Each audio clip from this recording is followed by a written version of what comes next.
helping us break down just how big of a deal this is BYU men's basketball assistant coach Cody Fueger, who's with us once again. Cody, welcome back to BYU Sports Nation. Man?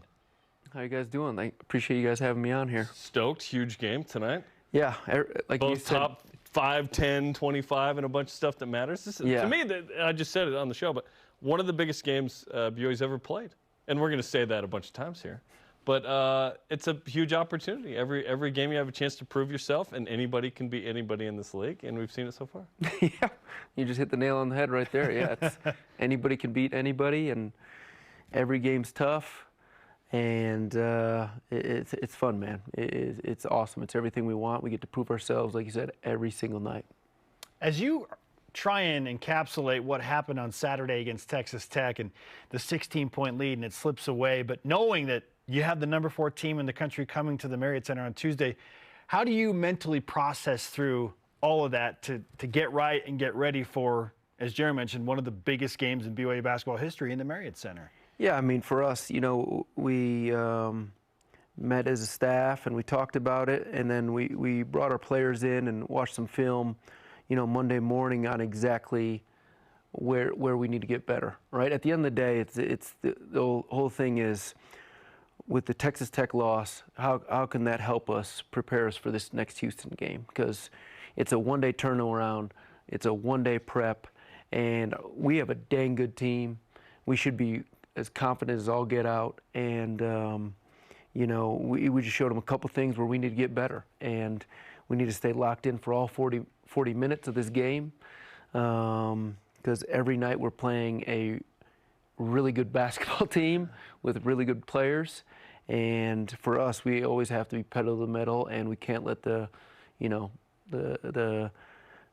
gas off. You know, like we got to keep pedal to the metal. So it's everyone's tough. If you never got a lead like that, you'd be like, well, I don't know, this is hard. Can BYU hang to that? No, you're getting leads, and then when you've won the second half, you've won the game. Yeah. So what's the conversation specifically been about the final 20 of, hey, we're in position to be 4-1, 5-0 if we play better second half? Yeah, there's a couple things is, you know, I mean, every game's a little bit different, right? Like, it's hard to say there's a certain thing. Only there's one thing. Exactly. Yeah. It's like, you know, people are like, well, it's turnovers in the second half. Well, actually, we're turning it over more in the first half compared to the second half if we go all 5 conference games. And the things that we've kind of talked about offensively is just leaning into what makes us great at the end of the day. It's getting to the offensive glass. It's our cutting, catch and shoot shots. You know, so what we've kind of done is just kind of paint that picture for our guys over and over again on what makes us really efficient. And we need to keep on doing that the last 20 minutes of the game, the last 5 minutes of the game. Keep trusting it, keep believing in it, because, you know, no matter what it is, it's going to be even harder the last 5 minutes, right? Especially on the road. It's going to get more physical. Everything's happening more, right? The best players are going to step up, right? Like, it's going to get harder and harder, and we got to do it collectively as a team every single game, all 40 minutes. And like I said, I wish there was one thing that we could say, all right, guys, this is the issue. Well, we're playing different teams. Every game's a different game. And, you know, it's just something that we're working on and we're trying to get better at. And like I said, we focused on the things that Texas Tech does that, or they took advantages of that will help us try to win this Houston game tonight. Cody Fueger is with us on BYU Sports Nation. Much attention has been given to the second half. And again, when you look at what happened on Saturday, certainly Texas Tech is at home. The crowd gets going. That's part of college basketball. Home court advantage is a very, very real thing. And BYU, we think, will benefit from that tonight. Absolutely. Against Houston in a very special place to play basketball. But when the crowd gets going like that and the momentum has shifted, what do you do? Because you have done this to teams too, Cody. You've been the team that's erased a 25-plus point deficit and won the game. So what do you do to try and mix it up and change the pace and change that momentum in those scenarios? Yeah, it's really hard. Honestly, it's really hard. We call some timeouts, but we just kind of get our guys collective, like, hey, guys, let's, you know, bring it in. Let's take a breath. Let's figure out exactly what we need to do to be successful, right? Like I said, the physicality goes up, so we need to be even stronger with the ball. Don't expect any calls. Like, there's a lot of things, and we just try to simplify it for our guys at the end of the day, right? Don't get them thinking about the crowd. Don't get them thinking about anything other than just being the specific stuff. Hey, sprinting to the corners in transition, shoot, catch, and shoot shots. So we just try to really keep it as simple as possible the last, 5 minutes of this game. It's hard to keep certain things constants, but the biggest variable has been lineup the last couple of weeks. Trevin and Foose missed some time. Noah suddenly missed some time. How's the health of the team right now going into tonight? Tonight, as of right now, we're planning on playing all those guys tonight. Go. Which is exciting. But I didn't hear anything after practice that there was any issues, and no text messages this morning that there was any issues. So we'll see. But right now, I'm planning on playing all those guys. But you're right. That'd be super helpful if we know who's going to be playing night in, night out. Noah, you're good. Okay, good. Because that's a big deal. Like at your best, you're really good. No question. And at home, so that's good news. Yeah. We're. Thanks for bringing the good news. Yeah, I appreciate it. You're just full of happiness today. Let's go. Cody, through 5 games, you mentioned the challenge that each and every individual contest is, and we were all expecting the competition to just take a major uptick once you got out of non-conference play. You talk about the teams that you're facing and their toughness. How have your guys on your team grown and risen over the last 5 games? Yeah, I mean, I just see every game somebody kind of step up in a different way, whether it's Richie Saunders, like Spencer Johnson last game here. But our guys are really understanding that communication is key for us, too, as a team. Because one thing I feel like offensively and defensively we've been at all year long, now there's a couple slip-ups here and there, is we're just really connected. And I feel like through these 5 games, other than this last one with Texas Tech, for the full 5 games for the most part, we've been really connected, and communication has been key for us, and we need to keep on making a step that way. We're learning more about our team, too, as a staff on where we need to grow, right? We're only 5 games into this thing, and we're still growing as a team, and we're talking about what makes us successful offensively and defensively. So we're still getting better and better that way as a staff, too, just because every game, like I said, is just a little bit different. And where are these numbers, what makes us better at the end of the day. I'm trying to recall, and maybe Greg tweeted this, I can't remember from the schedule, but is this the only 2 home in a week in Big 12 play? It might be, right? It might be. The fact that you're playing at home twice, what difference can 1 home make, but 2, being here all week? Oh, it's huge, right? I mean, like we were talking about last week, or 2 weeks ago, we're playing at Baylor. Was that on a Tuesday, I think? Mm-hmm. And then we're at UCF on a Saturday, and that's just really hard.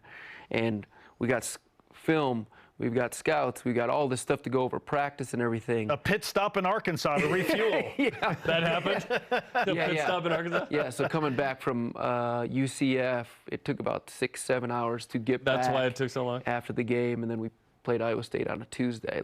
All that travel just takes a toll. And more pit stops, though, if the Iowa State performance is what you get. I agree. Right? Maybe we need to do less of that stuff and just travel more. More travel. Yeah, it just is another thing, just adds this beast, right? Like the WCC was Thursday, Saturday, and just a little bit different. But these are all things that we thought about in the off season, But we're really excited to be home. Like, nothing's better than playing in front of our fans and being here. So it's something we're excited about. It is the only you're home 2 games all week. There you go. Thing. There you go. Now, jeez. Iowa State is an extremely disruptive defensive team. You found a way to protect the ball against Cyclones, and you got the home crowd going. That was really a magical game for BYU. Houston is also very disruptive defensively. So, having played Iowa State and now preparing for Houston, how are those defenses similar and how are they different? I would say they're very similar. Houston's ranked number 1 in the country right now defensively. They're number 1 in steals. They're number 1 in blocks. You don't score at the rim against these guys. And the good thing for us is that we're really good at sharing the ball and shooting threes. Right? That's been really good for us. We've been the best, 3-point shooting team in the country. So that's something that, that we're, really hoping we share this ball. They're really similar because they have a lot of ball first. So if you come off a ball screen, there's two guys coming to the ball. And so for us, we got to get the ball out of our hands early, get it to an open shooter, or hit the roll fast, and he sprays it out to a shooter.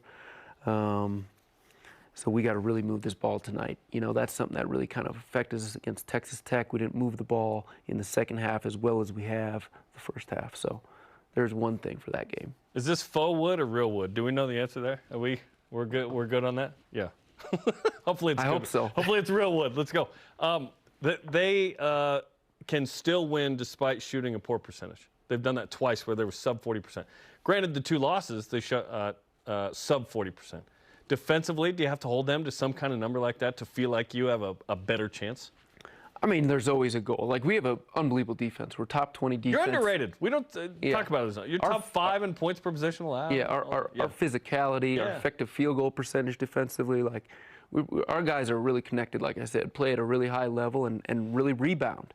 So we have a really good defense. And, there's not a number that sticks out in my mind, but our goal is to keep them, get back in transition. That's where they're best. They're at a 1.2 points per possession in transition. If we make this thing a 5-on-5, a half-court game, we got a chance to be really successful against these guys. And that's something that, our guys are bought into and excited about tonight. But it's transition defense. If we can get back and get stops that way, that will really, really help us here. Only one Big 12 team has scored over 60 on them. TCU scored 60 in the win. Scoring 60-plus doesn't feel crazy for a BYU team, but against Houston, that could be a number. Yeah. Like, they're so good. Like you said, very similar to Iowa State, where they're physical and they're really active with their hands. And that was the most that's been scored against Iowa State since TJ has been there, right? Yeah. And Iowa State won scoring 57. Yeah. Yeah. They held them to 53 at their spot. Wild defensive game. Yeah. Yeah, they play a little bit slower. We play fast in transition. It's two polar opposites going colliding tonight. So. All right, Cody, we'll finish with this. Fus Traore has been implementing himself back into the offense and trying to get back into the flow. How do you feel like he is fitting into the team now that he's got a few games under his belt in the Big 12? Good. It's getting better and better, right? He's getting his confidence back. He's getting a better feel there, here and there. He made a backdoor pass that he's been working on all off season. Shades of Ali. Yeah, rubbing off on everybody. Yeah, but he's working his tail off to get in here. Like, he's watching a ton of film.